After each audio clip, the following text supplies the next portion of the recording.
Hi everyone, so this video is going to be a bunch of digital speed paints. I know some people don't necessarily like to watch digital speed paints, so for this video I have a whole handful of different drawings and sticker designs and sketches and paintings all compiled together, so if you get bored easily, it's going to switch really quickly from drawing to drawing, so it'll keep your attention, and you'll kind of get to see my process. The digital tools I use to make art is an iPad Pro and Procreate. I have the 10.5-inch one, and a lot of the brushes I use are custom brushes.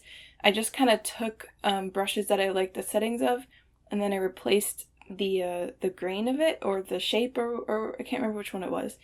If it was the shape or the texture. I think it was the shape, with a custom made shape, and it's actually really easy to do this. You can just take a brush on paper and make some marks in like black ink or something, and then scan it into the computer and just swap it out in Procreate, and then you have your own custom brush. So several of these are pretty recent. I really like sketching digitally because it just allows you to kind of be loose and not worry too much about experimenting, because you can always undo, you can always save your layers, you can always paint over things because it's digital. And something I really want to do is to combine traditional with digital a little bit more, because I've just over the years realized that the plain smooth digital rendering isn't really for me. I like other art that looks that way, but I never feel it's never an enjoyable experience for me to create art that looks that way. So that's why I kind of do more of like a loose sort of chunky rendering, if that makes any sense. And it's something I've been kind of keeping in the back of my mind, but I don't think I've fully like pushed it or explored it yet. So I definitely want to do that eventually. Maybe in an upcoming video I'll do something like that, where I make an art piece really combining traditional and digital together, because I think that is like the ultimate media, because you get the best of both worlds.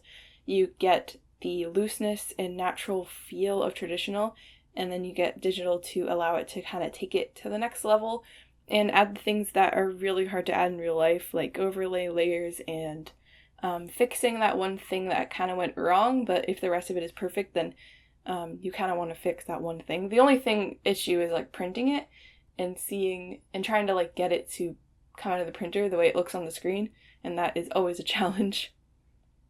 But a lot of the speed paints, well, three of them you'll see are sticker designs, and I make my stickers digitally.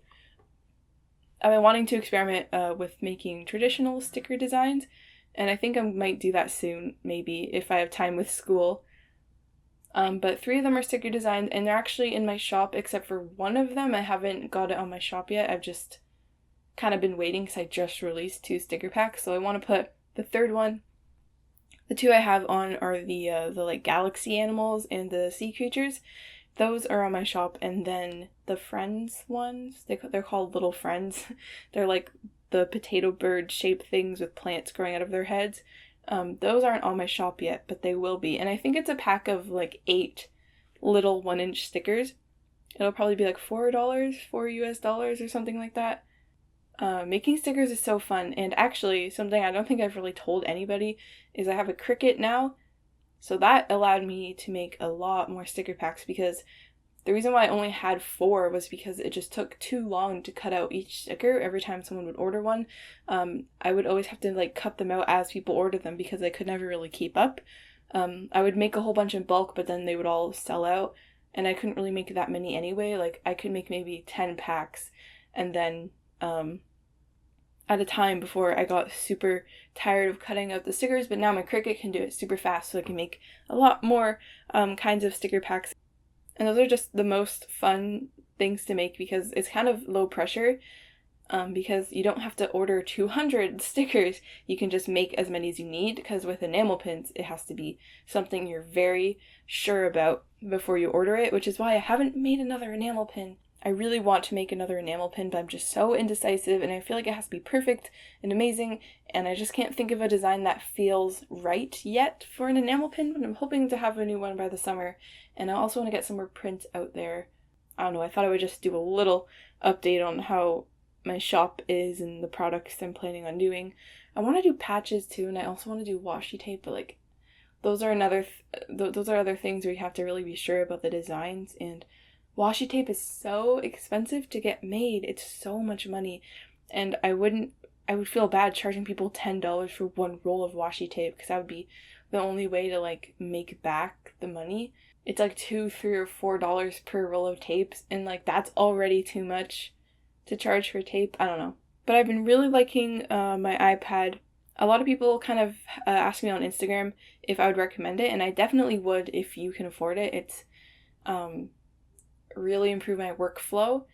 It's more about it's not so much about it's like an amazing ideal drawing experience, and it is.